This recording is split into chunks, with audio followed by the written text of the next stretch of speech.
Good evening, ladies and gentlemen, once again to a brand new episode of your favorite talk show, Bahrain Now, with me, Lara Sam'an, as we bring you the kingdom's latest topics and initiatives, as well as showcase local talents and more, all happening right here on Bahrain Now, right after this break, so don't go away.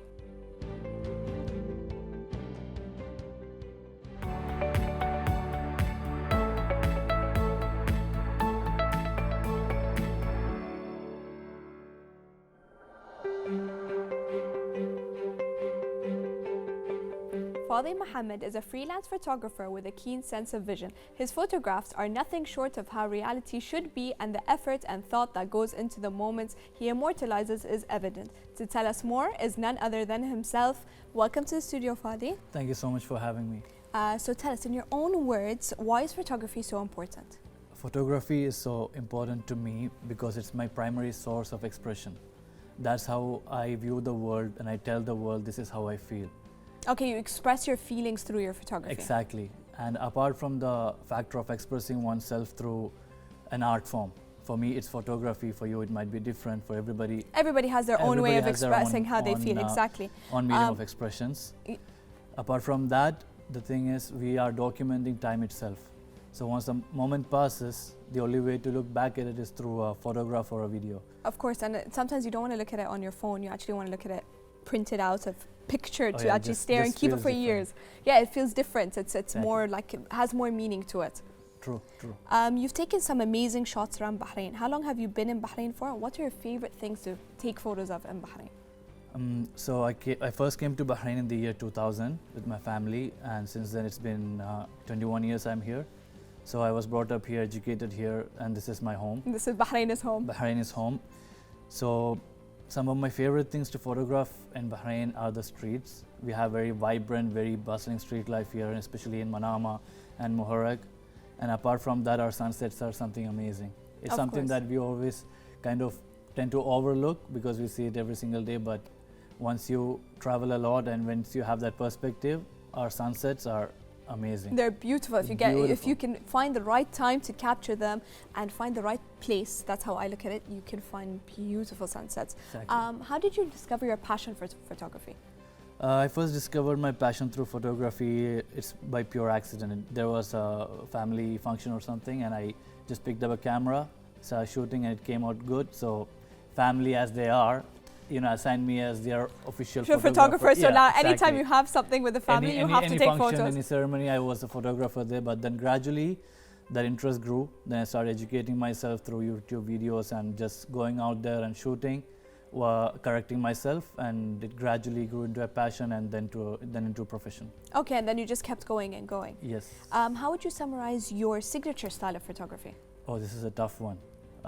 For me, the summary for my style of photography would be my photographs themselves. Okay. Because I capture people, I capture architecture, I capture life as it is, and I do commercial stuff as well. So you do everything, a little bit of everything. You don't have a specific style that you like to follow? No, I don't constrain myself with a specific style or an umbrella that I have to work under. It's all depending on what I'm feeling at that moment and what I'm seeing at that moment in front of me. Okay, amazing. So you take the shot, actual photo shot, like with something that's happening. Like you see something beautiful, okay, let me just take a photo of it. Yes, I mean that doesn't apply everywhere though, because when I'm working with brands or businesses, they will have a vision as well. And they have specific needs that they want, of course. So what I consider my strength is that my adaptability to their styles and my ability to do it in the way how they would envision it. Okay, amazing. Are there any specific photographers that influenced your style of photography that you look up to, maybe? For sure, there are a lot of photographers that I look up to, but if I had to name one, it would be Vivian Maier. She was a street photographer, and her photos invoke an emotion in me that I want to replicate in my work as well. And I look at it, I study them, the composition, the lighting and everything. And the angles that she uses and stuff. Exactly. So Vivian Maier would be that photographer for me. Okay, and could you tell us your favorite photograph that you have and the story behind it? That you've taken, of course. Okay, this is another tough one because I'm sure there's many that you love. But one of your favorites. It's like asking who's your favorite parent, like dad or your mom. But yeah, you have so many. Exactly. Anyways, so out of all the photos that I've taken, I'm selfish in a way that my favorites are the one of my people closest to me in my life. namely my family and my friends. So I developed this habit of documenting every insignificant, every small moments in life. Okay. That when we look back to it after a few years, that it is something Brings you a incredible. bit of, yeah, it's priceless. It's priceless, and that laugh that you capture, that smile that you capture, that like let's say mother-daughter moment that you capture, of course, has more meaning to than let's take pictures of the sunset. Of course, that's beautiful as well, but like you said, all has its perks. But for me, my favorite photo to date would be of my dad when he got a promotion to Rais Arif back in 2018. He's in the Ministry of Interior, and he got the promotion, and I had done a shoot for him. Okay. So that was like a proudest moment for me as a son, and it's my favorite photograph that I've ever taken. I'm sure the photo is beautiful, and of course with the big smile on his face even makes it more beautiful. What are a few things you as a photographer cannot live without? I mean, apart from the obvious thing like my camera, for sure, and I can't live without sunset, and I can't live without Instagram. You can't live without Instagram. I can't live without you can't live without Instagram. For better or worse, especially in this region, in our country, Instagram plays a pivotal role in a photographer's career. So of course, it's a place to express and show people the work you can do. Exactly, and that's the go-to platform for that, and the most popular as well. So yeah, that would be the few things that I can't live without as a photographer. Okay, I agree with what you're saying. Like, I agree with the Instagram thing because that's the major platform these days. What advice would you give to aspiring photographers? For me, especially the new ones that are so into this. Be persistent, because I've seen so many people with so much promise in them just stop after a while. Because what happens is when you work hard day after day, you doubt yourself. It's normal. It's a human nature to doubt yourself, but you have to always trust the process. Once you're truthful to what you're doing and you dedicate your 100% in it, it will show the result. You will reach that goal. You will reach that place. So that's my one advice to photographers, and always keep educating yourself, because photography is a field that's always changing. Every month there's a new technology coming into the market, or a new technique, or a new whatever, and like it's important that you keep up to date with it. You educate yourself, and that's one key aspect that I would also like to of course, keep teaching yourself and just exactly, keep trying. Exactly, you never stop learning. So yeah. What do you often look for in photographs? What do you like? Is there any key points that you look for when you want to take a photograph? First of all, for me would be composition. So I follow the rules of photography as a guideline. Okay. Because there are certain rules in photography, like regarding composition or framing and whatnot. But for me, those are just guidelines. For me, photography is the field where we can break all those rules and just do what we want to do. So the first thing that I would look is composition.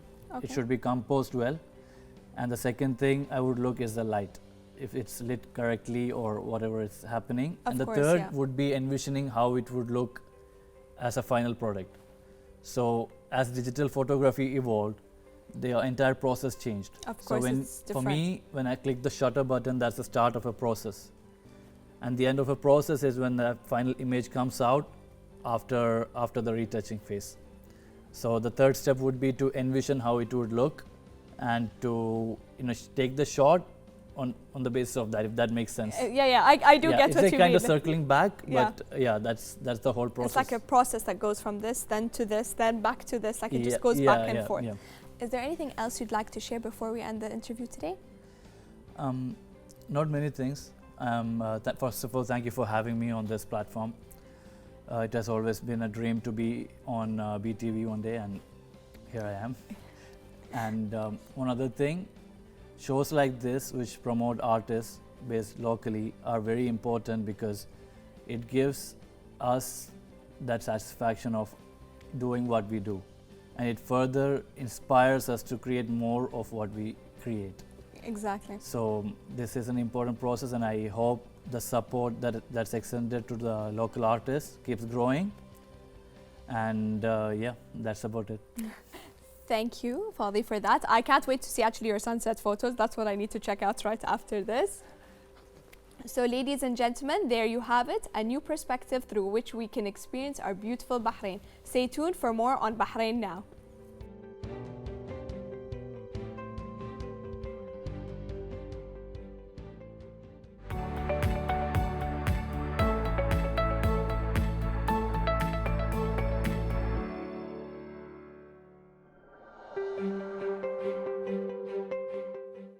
Our next guest is Hamid Bahzad, lecturer at British University of Bahrain, to shed light on the university's latest program, BUB Roundtable Podcast. With his students Ayman and Al-Juri, welcome to our studio today. Thank you, Laura. Thank you for having us.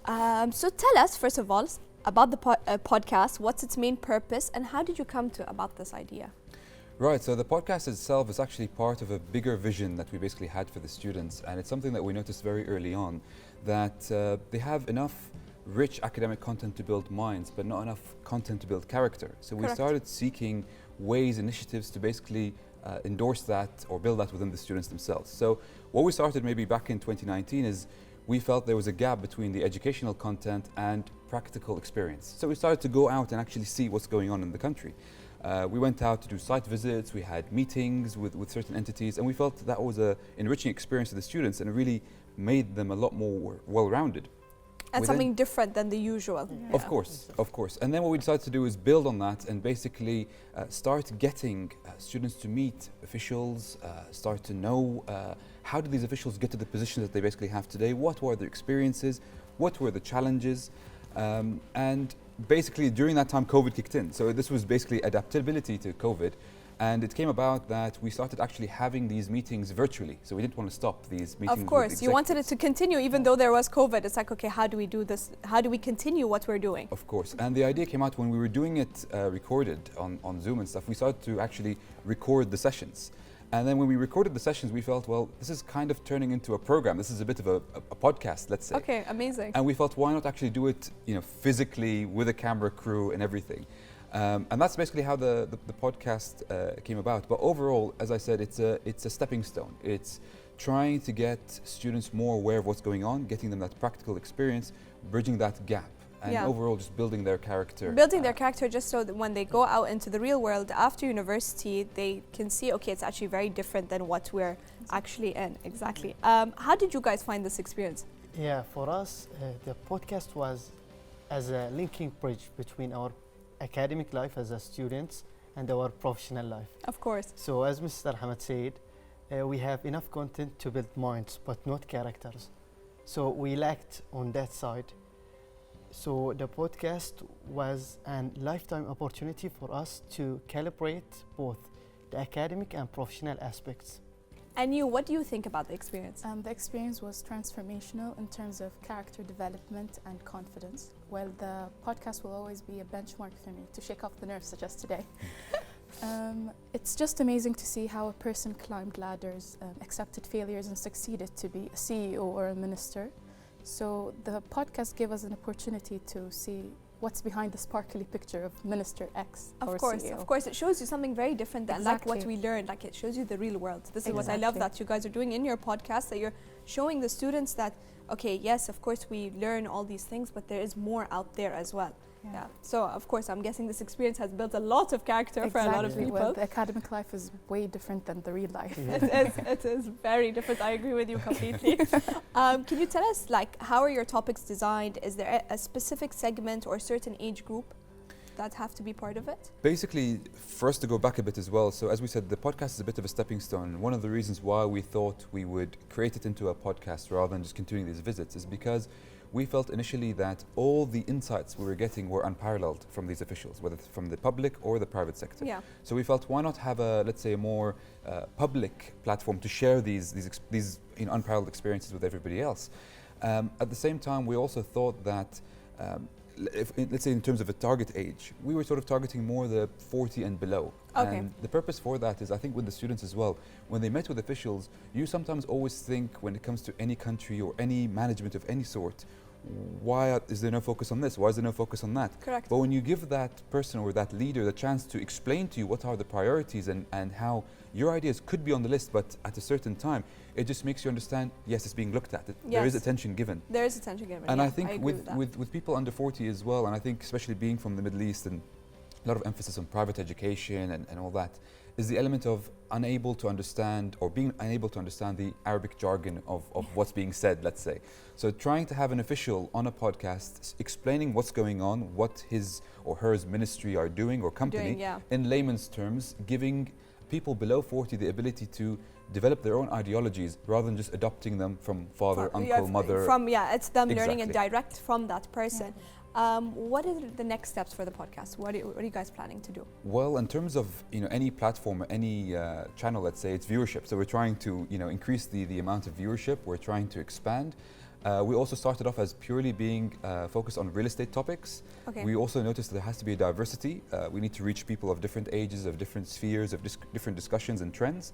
So we're kind of trying to expand those barriers. At the same time as well, expand maybe the barriers. So maybe not just being a Bahraini podcast, but more of a regionally based. Try to spread out to everyone else Yes. around the Gulf and whatnot. Is there anything else you guys would like to add before we end our segment? For myself, I'd like to thank the university. I'd like to thank the chairman of Board of Trustees of British University of Bahrain. I'd like to also thank our president as well for all the support they've given us throughout this period and the continued support we also have been getting. I'm very interested, you guys. I actually want to listen to your podcast. I'm hoping anybody Please can watch listen to it. us, right? Yes, Yes? public. Okay, amazing, amazing. Thank you, guys. Thank you. Thank you. Now, that was definitely inspiring. Viewers, don't go away. We'll be right back.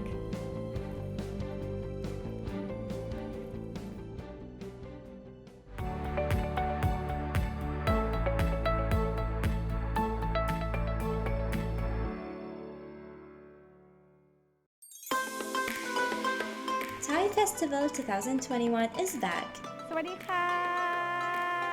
A night bazaar bringing everything Thai to Bahrain. Organized by the Royal Thai Embassy in Manama, featuring Thai cuisine, culture, crafts and products, as well as a daily lucky draw that the winner of will get a free ticket to Phuket. Indulge in an ultimate Thai experience and introduce your taste buds to a burst of Thai flavors.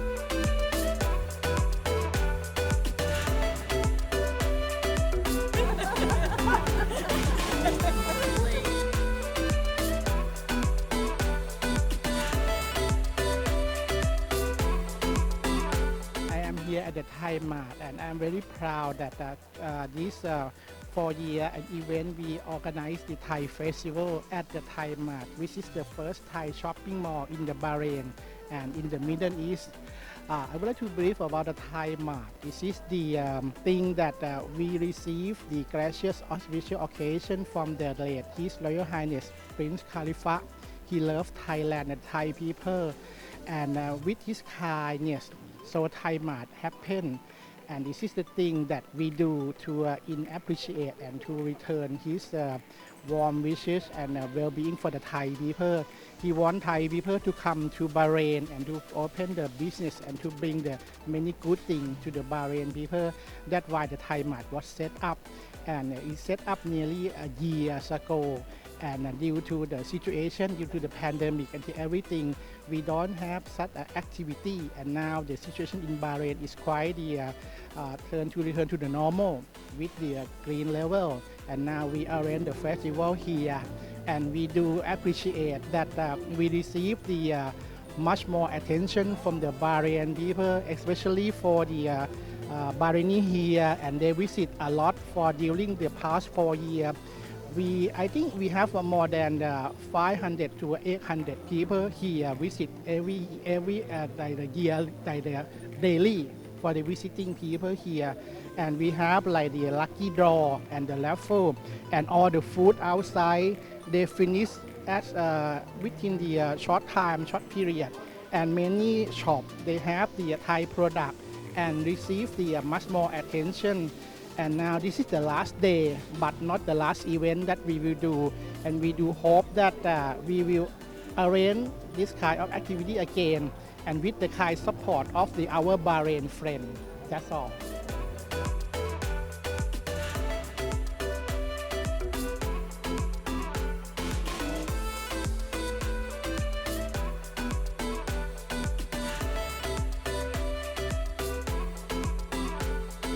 First of all, there's this Thai festival where there's many Thai foods and many similar Thai culture to the building. It's very wonderful to be here. We have all of our Thai community here together, so it's always a pleasure to see all of us after this long COVID time. So it's lots of fun. We meet lots of new people. So it's all the best things happen in this bazaar Thai festival. I remember Thailand. Every time I come here about this restaurant, I order Tom Yum food and Pad Thai, and all my friends, he coming here every time he eat this one.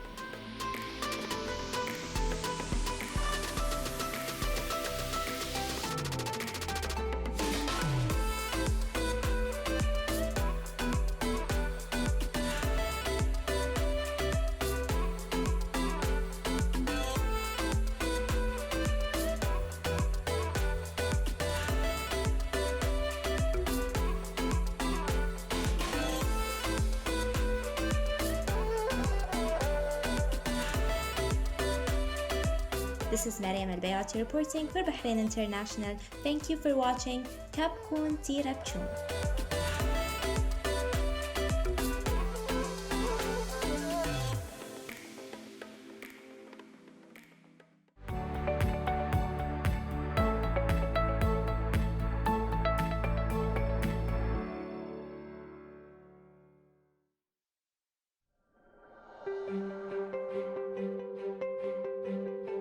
Viewers, we have reached the end of our episode. I hope you enjoyed it as much as I did. Don't forget to send us your feedback via email or on our social media accounts shown below. Goodbye and God bless.